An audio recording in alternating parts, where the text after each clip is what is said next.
So 24 by 14s is a 15.5-inch wide, 50-inch tire. That's a 50-inch tire. That's a 65. These folks are. So I mean, just this right here, just tire and wheel combo is like $9 grand.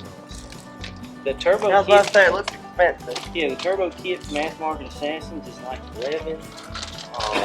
11? Yes, 11 grand. That's probably 80-something grand. Who makes a long travel for this? Like So this is PC, a pocket change fab, makes this kit. Performance ATV is a big one, pocket change fab. There's some others, Tucker Off-Road, faster. This is their stretch and turboed Outlander. This is 330 horsepower. I guess you'd say this is kind of where things start. So this loop we're running kind of just the bottom and up the hill. That's kind of a small loop, but like I said, the big loop that I need, I'd have to spend at least 8 hours on the dozer, probably to make it right, and I just don't have that kind of time. So see this like little slight dip right here?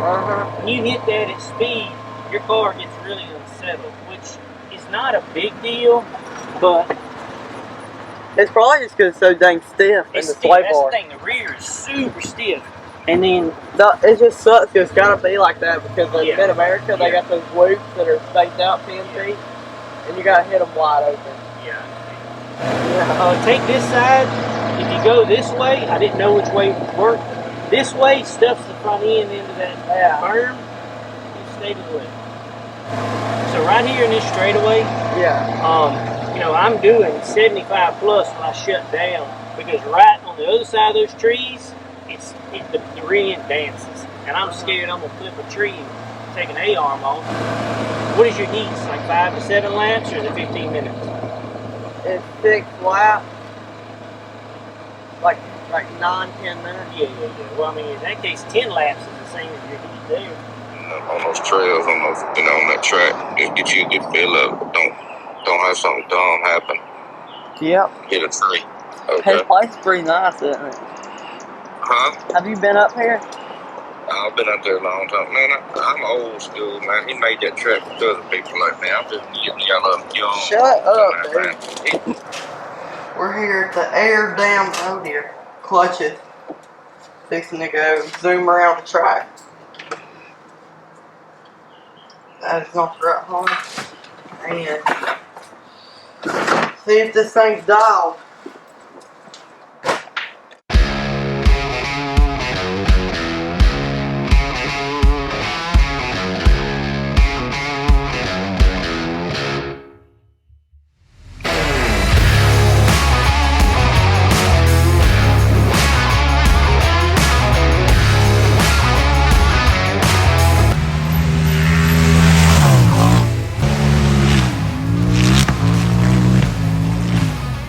Hard on the belt.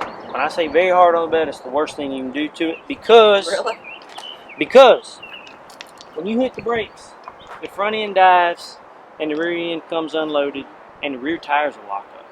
You ever felt chattering when you're coming into a corner if the rear locks up?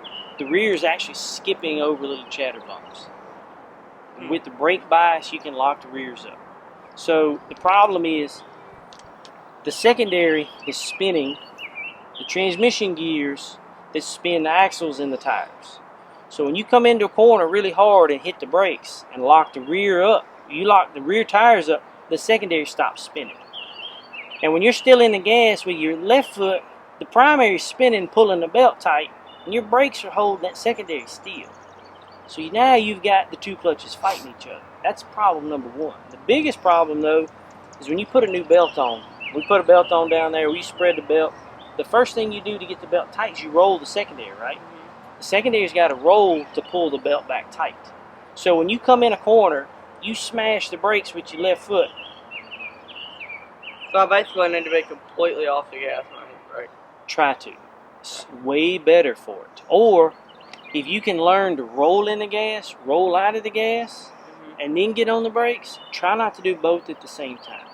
That belt don't normally let go till 280, 300. Yeah. Wow. Yeah, so you're cool as a cucumber. And I think it sounds exactly like it's supposed to. it felt to me like it's running like it's supposed to. Obviously, it's your machine, so you know more about how it's run and how it's felt its whole life for me. What you think about it, though? It feels pretty good. It's running real fast and everything, and like holding the belts with the main thing. 175 is hot, but 175 in terms of belt temp is cold as a cucumber. Really? Yeah, after running what you were doing, that's cold as a cucumber. It had more turbo lag than I was wanting.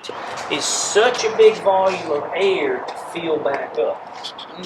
When you let off the throttle, and the blow-off valve releases all the boost to keep it from spiking the turbo, overboosting the turbo.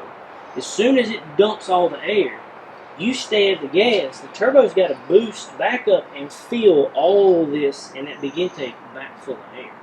And so it's a lag there that you can't get rid of. This is a better setup for intake air temps, per se, but when you let off the gas and get back in it, it's got to fill all that back up to get back to 20 pounds boost before you're back to full power. When the primary is slipping on the crank, it's dragging that primary bolt, trying to tighten the primary bolt up. So what it's doing is it's slipping on the crank, and it's ended up snapping that bolt off. Getting the bolt out, once you get the primary off, getting the bolt out is pretty easy.